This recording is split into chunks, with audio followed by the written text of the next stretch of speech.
Now that you've got an impact partner that you think might be right, it's time to set up a meeting and agree on some ground rules of how you're going to work together. We want to go in, ideally sit down with them face to face, or if we can't, set up a Skype call, and then discuss everything that we'd like to have as part of the relationship with them once we get things started, and then follow up with an email so we've got everything in writing, signed off, so that we're good to go once we want to take everything to the market. We'll be really clear up front with what you'll need, how often you need it from them, and what you'll be giving them in return. Remember, the big thing here is to be very clear about what you're doing and what you're looking for, so that no one's time is wasted. Let's write down the dot points of what's important before the meeting.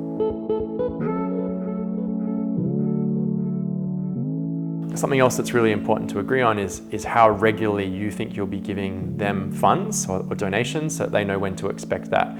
It's really good to talk about money sooner than later, because if an organization is too big or too small for you, then you're not going to get that lock-in.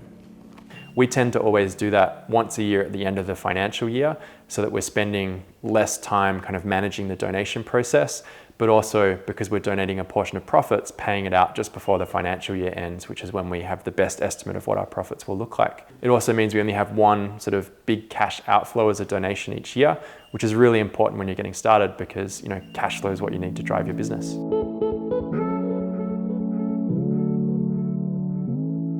So another thing you might want to talk about is reporting, because you want to make sure that this organization is continuing to have the impact that they've been having to date. And so you need to get some sort of access to their reporting, ideally an existing report that they're already putting out, because you're probably not going to be giving much money initially, and so you don't want to be creating extra work for them.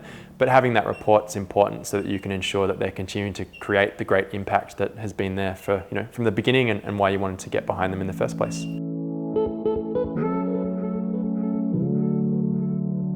For communication, you want to decide on a frequency of Skype calls or meetings, and who you'd be calling, meeting, or emailing for different things. What material is going to be most useful for you to tell their impact story? So that might be, their logo, their images, some impact stories that are written down. It could be some video footage. So make a decision around what that material looks like, and then in this meeting, lay that out clearly and make sure that everyone's on the same page. All external communication will need to be signed off by the relevant party before they're published, and agreeing on a response time for sign-off.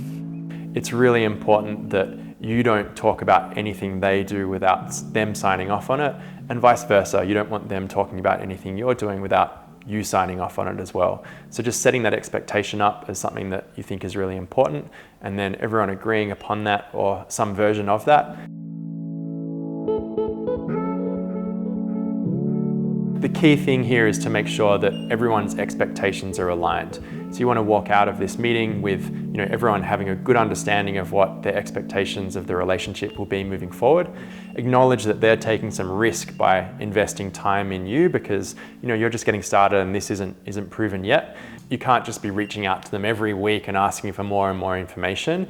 Instead, it's about giving them a clear understanding of what you think you'll need from them over the next year, and when you'll be making the requests for that information. No more than 4 times a year, because that's starting to take a lot of someone's time up. Follow up with an email to make sure it's all in writing, and then you've got the ability to refer back to that email if there's ever a miscommunication in the future. So at the end of this process, you're probably going to be quite exhausted. We've done a lot. We've found what our lockup looks like. We've started to research the impact area and started to learn more about that. We've looked at potential partners and acknowledged that we're going to get this right, but not perfect. So it's about finding the impact partner that's 80% right to help us get off the ground and get started. And the last thing is that now we've found the right impact partner. We've figured out, what we need from them. We've worked out what those dot points are, set up a meeting, had that conversation, got everyone's expectations aligned, and now we're pretty much at the point where we've got a product that we can hopefully start to put into the marketplace.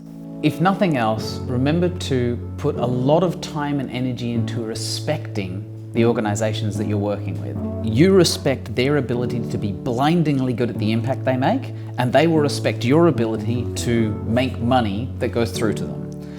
And if you think about that relationship in that very time-poor but respectful way, you'll start a relationship that will help you really well in the long term. Now, of course, all of this will change as your business grows, but doing the research upfront means that you and your partner will be ready for it.